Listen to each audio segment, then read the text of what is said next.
so long it's like alchemy.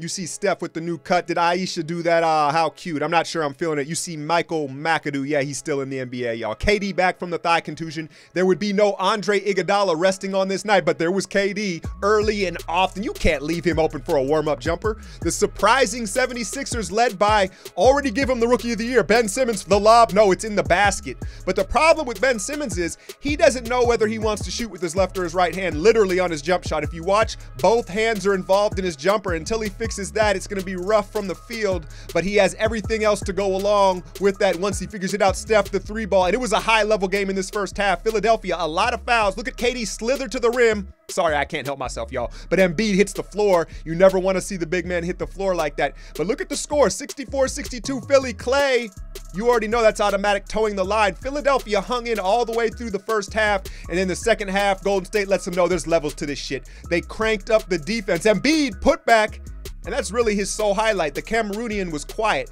Steve Kerr is the king of the inbound plays. We get one dunk a game off what Kerr draws up here.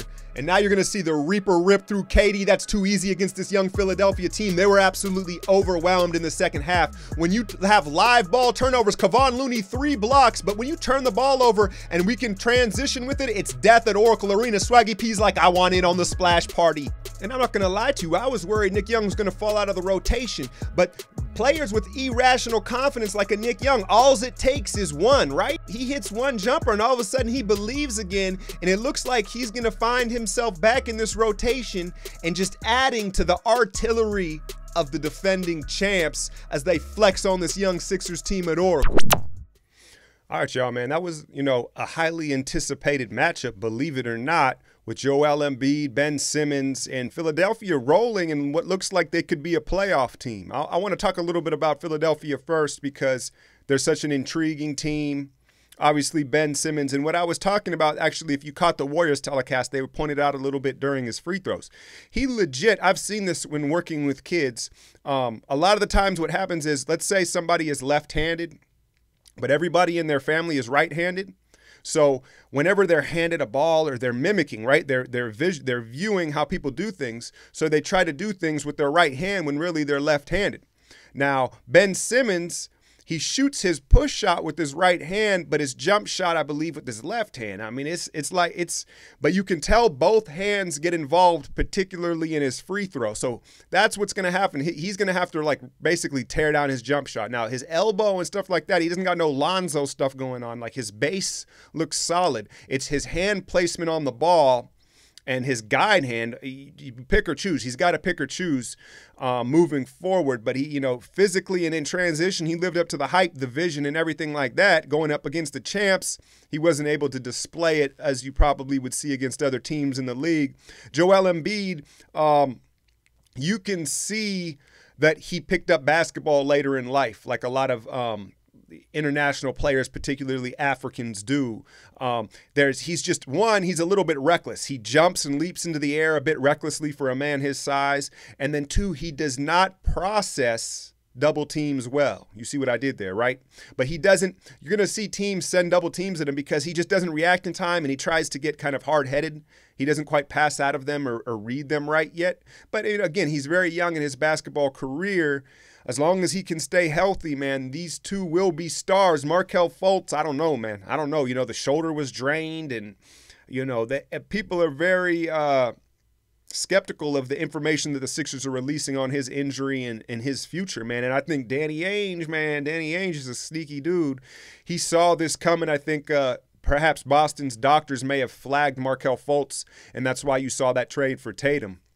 Golden State, so Iguodala, he sat the game, scheduled rest. KD was back and looked fine. Now, something they didn't show in this highlight was Steph injured his leg the same exact way KD did, coming over a curl screen, defending it, got popped in the leg by Ben Simmons, a nasty dead leg, and he had to leave the game. He was in pain. He rode an exercise bike when he was out of the game. Now, he played well. He shot very well.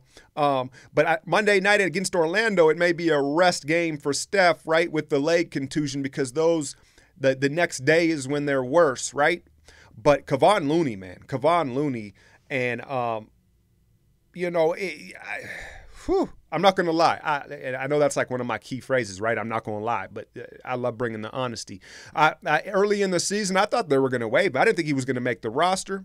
But the weird thing is this Bob Myers' first misstep with the roster, you know, because they didn't pick up his option. They picked up Damian Jones's option, who's been in Santa Cruz all season. And all of a sudden, Looney is like cracking the rotation and really making a push to take David West and JaVale McGee's minutes at the 5 because he's very disciplined. He's in the right spot at the right time. He's very good at challenging shots with his verticality. He doesn't lean in on his shots like JaVale is so undisciplined.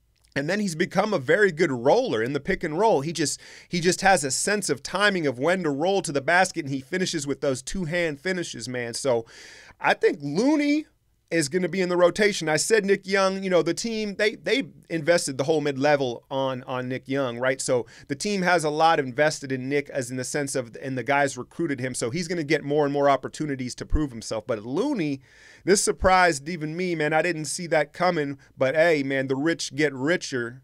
Orlando Monday night, Aaron Gordon, the Bay Area product, very exciting, man. I watched him at U of A. I didn't think it would take him this long. I liked him at U of A, and it's taken him a while to figure it out. Orlando misusing him, trying to make him a small forward, but he's put in the work now, hitting 3 balls, has a little bit of a handle, and then defensively, he's about as good as it gets as far as athleticism and versatility coming into his own, man. So that should be another fun matchup, probably minus Steph.